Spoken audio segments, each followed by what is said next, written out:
Stay connected with KMTV 3 News Now. Coming as one but standing as the 10,000 who came before them. These are the women paving their own path, defying stereotypes, and breaking a lot of glass ceilings. I'm Noor Tagore, and this is A Woman's Job. Oh man, we are so happy to be here. This is the first camp of its kind. In football, diversity is a strength. It doesn't work if everybody looks the same. Okay, y'all were drafted today.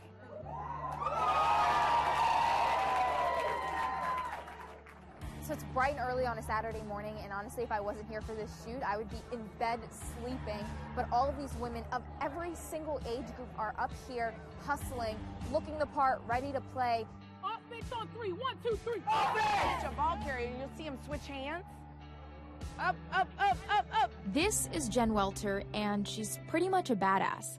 Apparently, she has been for a while now. It wasn't until after college that she finally got a chance to play this game and have a long, successful career in women's football.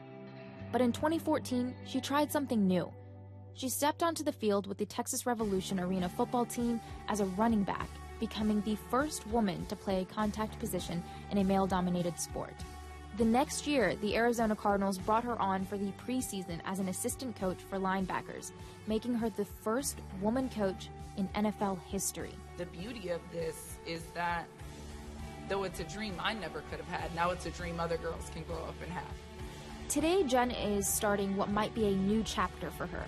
Training camps that bring the game of football to women of all different ages and backgrounds. Yeah, offense down here. This is something I'm really, really excited about. They're here so that at the end of the day, they feel closer to this game through every interaction that they have with you. Good. Oh, yeah. Oh, yeah. Yeah, come do it. So you're right here, so hips are back. But you don't want to be that low. I come off, I do this, boom, she can still react. Look at those hips. A lot of the women older than me here are doing way better than I could ever do. I'm covering you. We married. I'm in man, baby. It's probably a lot more of her out there. We just don't know of them. I think she was able to come in and do what she was able to do because she had enough, behind her, and enough people knew what she was doing, and she was fit for the job. So hopefully, what she did can open the door for more. In coaching right now, across the board, not just in football, but in a lot of sports, it is a profession that is dominated by men. The image should be a coach is a teacher. And being a good teacher doesn't come with a gender assignment attached to it.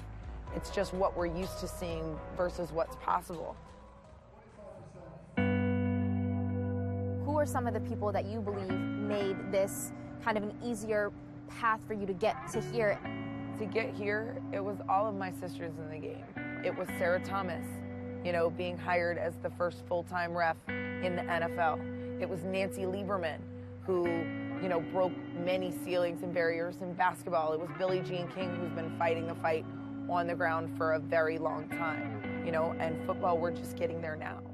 The number of women athletes in America is booming. Since Title IX brought more equality to college sports in the 70s, 3 times as many women are in the game. And of the 4 major American sports, women have an on-ramp to 3 of them in college. But not for football, even though there are more women's teams at a pro level than ever before. It's really hard to grow up believing you can do something if you don't have somebody you can look to and say, I want to be her when I grow up one day. The more you see women on the sidelines, the more you see women playing the game, the more little girls think, maybe that is for me. And it not only changes how girls see themselves, but how guys view girls and women as well. What's next for Dr. Jen Welter? I think you saw here today, hopefully the start of something really powerful and really great. I believe that this is something that's been needed, and I would like to see camps like this all over the country.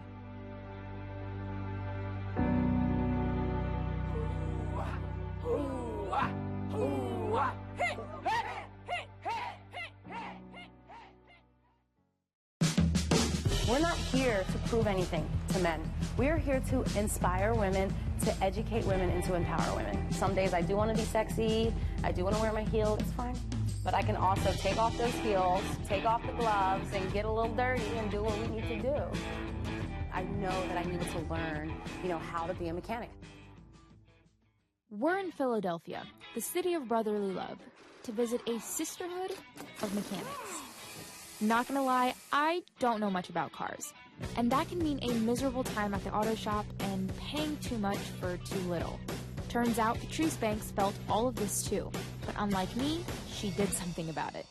I was one of those women who was tired of being taken advantage of. I called myself an auto airhead, and I was.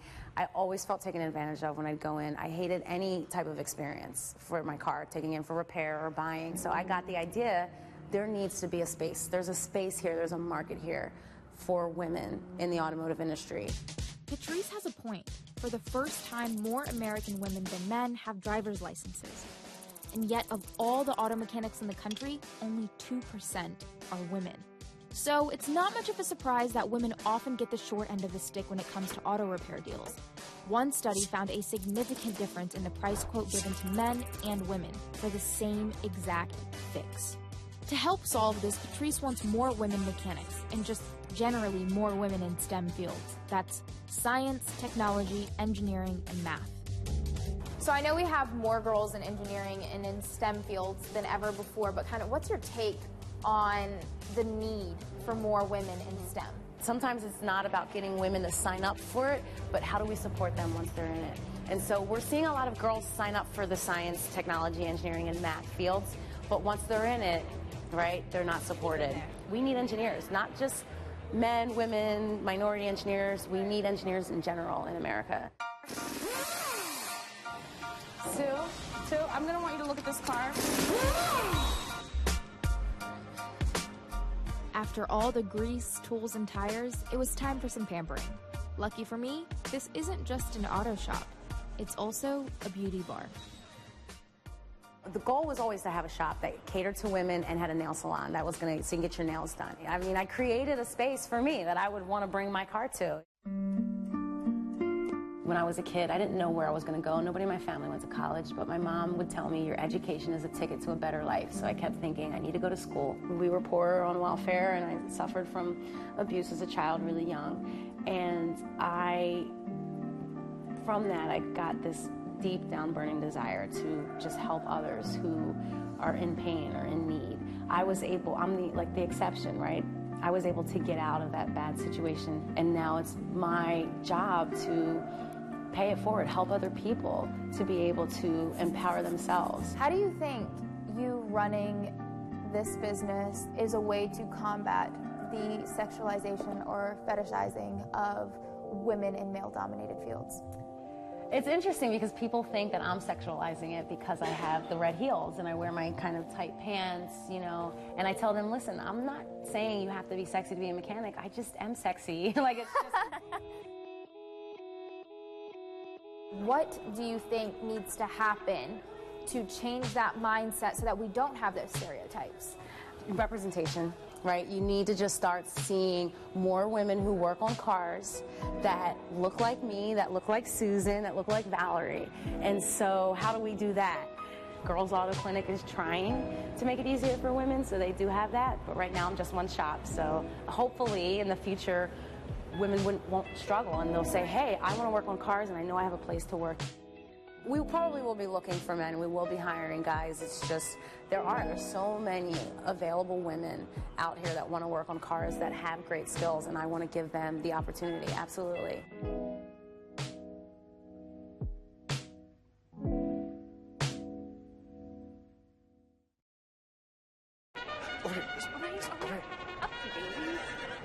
What's happening?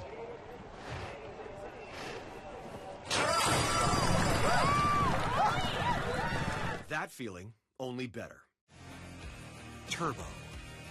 Standard in the responsive, fun-to-drive Volkswagen Tiguan. Hurry in and lease this 2017 Tiguan S for just $199 a month. Visit VWDealer.com today. It's our unlimited summer of fun at the Amazing Pizza Machine. Now play and buffet all day with our Summer Rad Ride Pack, featuring unlimited rides, unlimited buffet, unlimited beverages, plus $10 in play points in our amazing arcade. All for as low as $19.99 when you buy online at AmazingPizzaMachine.com. Plus, check out all of our birthday party packages and Play Late Epic Evening Specials. It's an unlimited summer of fun. The Amazing Pizza Machine. Spring is a time for home improvements. For over 40 years, Exarban ARS has been Omaha Metro's heating, air conditioning, and plumbing experts. Professional and reliable, Exarban ARS technicians are backed by our exceptional service guarantee, plus fast and friendly service. Spring fever savings is here. Get up to $3,000 in rebates on a complete furnace and air conditioner installation. Call Exarban ARS at 402-935-6000 or visit exarbanars.com. Heating, cooling, plumbing, comfort. Trolls. Go,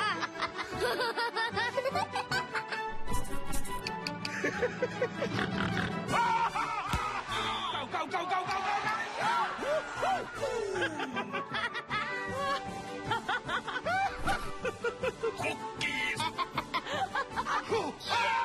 This is Contour from Cox. Cable TV reimagined to get you right to the good stuff. Sister Scientist is my way of just bashing those stereotypes of what a scientist or a chemist look like. The young girls who were told to play with Barbies and not chemistry sets. It's just really showing those young ladies that they don't have to compromise who they are. So ready. All right, this makes you official. I'm an official scientist? You are official junior scientist. I really do feel official in this, though. Yes, it does make you official. All right, so you ready to get your hands dirty? I'm so ready. So this is where all the magic happens. Magic or madness? A little bit of both. It's, you know, cosmetic chemistry is 50% science and 50% art. That's what I say. So today, you are going to make your very own styling gel. I'm so excited. This is Erica Douglas, also known as Sister Scientist. She's a cosmetic chemist, which means she's behind a lot of those beauty brands you see on store shelves. Lotions, hair gels, deodorant, that kind of thing. Plenty of women use these products, but not many make them. Only 23% of chemical engineers are women. That's created a lot of challenges for Erica, but also some unique opportunities.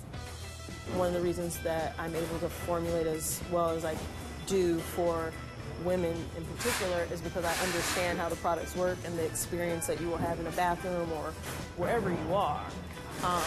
And I think that's my advantage over a male chemist, it's specifically in this space, is that I'm going to use the product in a way that he may never use it. Essentially, you learned how to cater to the consumers by being the consumer. Exactly. Yeah, so I think the best creators of products are the consumers of those products.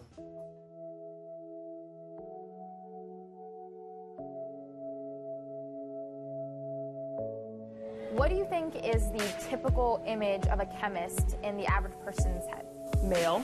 So like most of the images I saw growing up were men in science. One of the big things was, Mom, why doesn't my hair look like the other blonde-haired, blue-eyed girls? And when you get in the pool, like, why does my hair change when it gets wet, but their hair stays straight? So I was always trying to find things to kind of fit in. So when people say, oh my goodness, I love this product, I can't live without it, it really like kind of touches me in a special place here because I was always that person looking for stuff and wanting to try stuff and find solutions for like the skin and hair problems that I had.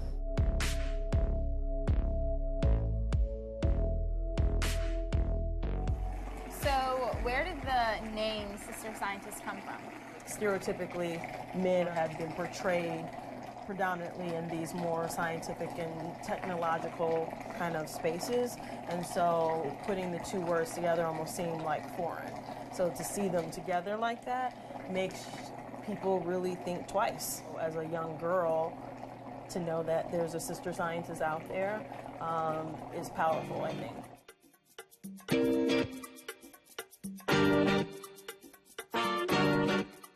It is officially a gel now. Yeah, I'm a chemist, guys.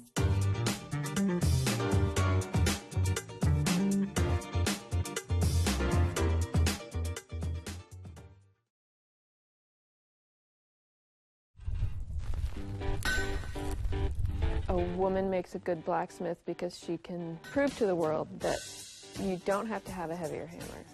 It's about knowing what you're doing with that hammer, with the metal, rather than the brute force using the finesse and the brain.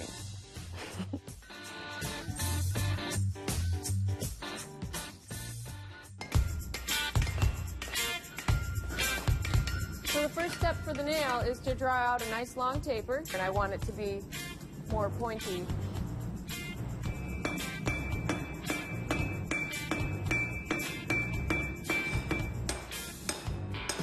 Here's my first nail tonight. You can pass it around if you want. So we just made the first nail of the class, which is typically the beginner's class. Steps, not very beginner to me. Lisa Geertsen is a woman who forged her own path with, well, a forge. It's not really common to come across a blacksmith these days, but women blacksmiths are especially tough to find. In the field, women make up only 5% of sheet metal workers and 1% of metal tool makers. And because blacksmithing is steeped in masculine stereotypes, Lisa raises a lot of eyebrows. Have you ever had people doubt your teaching abilities and the skill? Yes. Are you kidding? Well, I'm a petite woman. Really? You're a blacksmith? I like to challenge myself, so I would see someone doing something and say, I want to be like that. I want to be able to do that. I want to be as strong as this man. I want to be able to do what that man can do with this body. It's pretty fun. You guys will get to play tomorrow. Hey. Good morning. Good morning.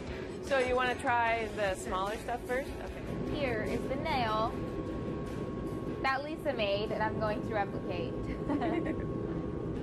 Yeah, like actually I'm really nervous right now. I'm not joking.